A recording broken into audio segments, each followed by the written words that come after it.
So ayan si nanay, oh. Pag dumadaan ako rito, ayan, inaabotan ko yan kasi laging nandyan yan. Humihingi ng ano yan eh.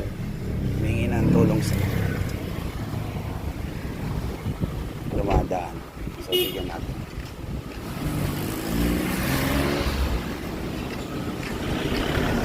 Hello Nay. Nay, oh. Okay. Ingat ka ha, lagi ha. Thank you. Ayan, lagi kong inaabotan yan kasi nakakaawa naman si nanay.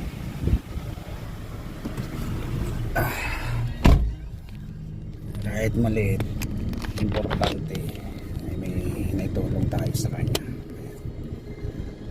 Kasi yan ang si nanay. Sana matulungan si nanay.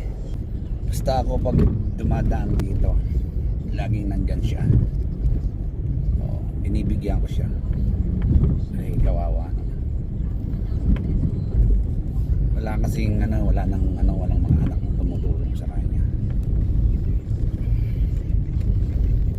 Sana gabayan siya ni Lord na.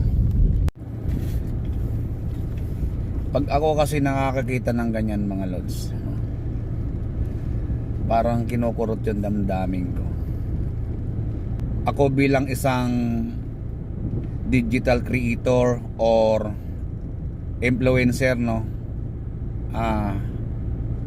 hindi ko pinangarap na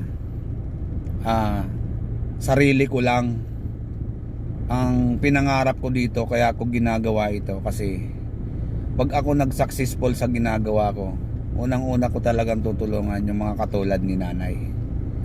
Ayan, kaya ko ginagawa ito, hindi lang para sa pansariling kapakanan, kundi may mission ako eh. Kaya sabi ko nga sa sarili ko eh, pag ako naging successful sa ginagawa kong ito, unang-una kong tutulungan yung mga katulad ni nanay, kasi need nila ng tulong.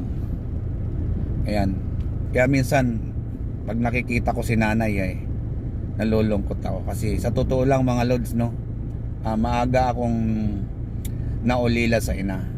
Kaya kumbaga sabik na sabik ako na magkaroon ng nanay. Kaya yun, alam nyo, hindi lang po 4 na taon o 5 taon, araw-araw po nandun si nanay. Lagi ko po siyang nadadaanan. So lagi ko rin po siyang inaabutan kasi naaawa ako. So sa ngayon kasi hindi ko pa siya mapol na tulungan kasi hindi pa tayo nagsasucceed sa ginagawa natin eh. Pero pag ako nagsucceed sa ginagawa ko na ito, ang mission ko talaga dito tumulong. Tutulungan ko katulad ni nanay. Yun.